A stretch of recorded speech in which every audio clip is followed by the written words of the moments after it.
Você já teve seu coração aquecido? Muitas coisas na vida podem aquecer o nosso coração. Um abraço de mãe, um beijo de amor, uma lembrança. Mas não é disso que eu estou falando. No dia 24 de maio, a nossa igreja comemorou o Dia do Coração Aquecido. E hoje eu vim contar para vocês a história por trás dessa data. A nossa história começa no dia 17 de junho de 1703, com o nascimento de John Wesley, o fundador do metodismo.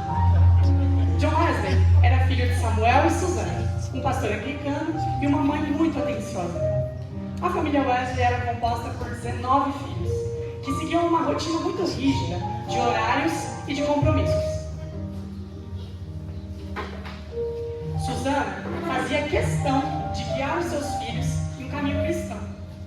Ela separava 1 hora por semana para falar a sós com cada um sobre a fé.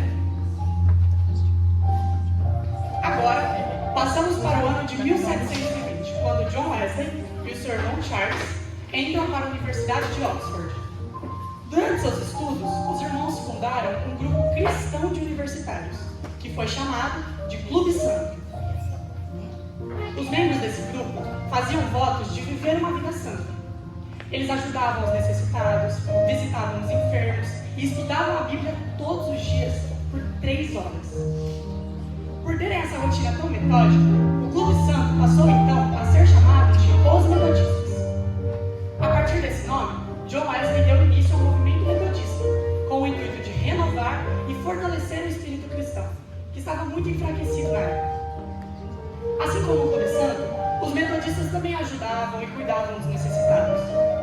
Mas também participavam de reuniões, pregações, campanhas e debates da comunidade. Aos 21 anos, John Wesley se formou em teologia e passou a ajudar seu pai na igreja. Após a morte de seu pai, Wesley foi convidado a pastorear colônias britânicas. Ele deu início à sua viagem no ano de 1735. Durante a viagem, o navio em que Wesley estava passou por uma grande tempestade. Ele se viu desesperado, com medo da morte. Olhando ao redor, ele se deparou com outro grupo de missionários, que louvavam tranquilamente. Quando o navio parou, Wesley questionou o líder desses missionários sobre a sua tranquilidade em meio ao perigo, ao que ele respondeu: "A sua fé está em Cristo?" Mas a viagem de Wesley havia sido um fracasso. Apenas 18 meses após o seu início, ele retornou, frustrado e deprimido. "Fui à América evangelizar os índios, mas quem me converterá?" Algum tempo depois, Charles Wesley adoeceu, a ponto de quase morrer. Nesse momento, um amigo perguntou a Charles sobre a sua fé em relação à vida eterna, ao que ele respondeu: "Tenho empregado meus maiores esforços para servir a Deus. Não são meus esforços a razão da minha esperança?" E agora eu pergunto a vocês: por que Charles e John sentiam essa angústia no coração? Eles vinham de uma família dedicada, guiada por Deus, trabalhadora.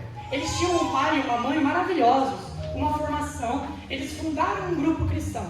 Então por quê?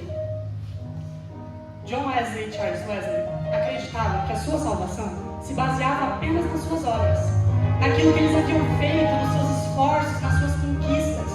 Eles eram dedicados, mas isso não importava. Eles iniciaram um movimento, mas isso não importava. Eles faziam viagens missionárias, ajudavam os necessitados, participavam de palestras, mas isso não importava. Eles eram formados em teologia, mas eles não entendiam que nada disso importava. E nada disso importava porque eles não se sentiam salvos. Então, chegou o dia 24 de maio de 1738.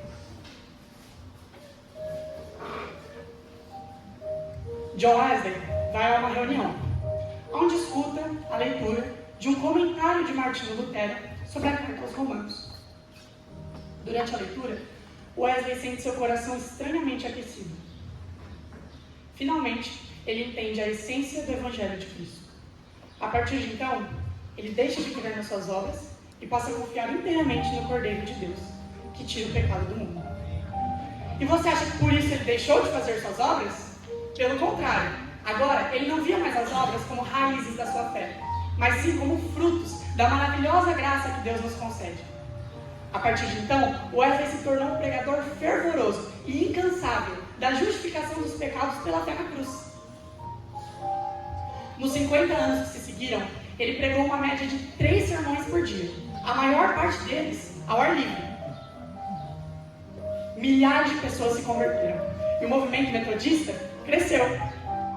Hoje, ele está presente em mais de 140 países, com mais de 80 milhões de membros, entre eles, você e eu. E por isso, no dia 24 de maio, nós comemoramos o Dia do Coração Aquecido.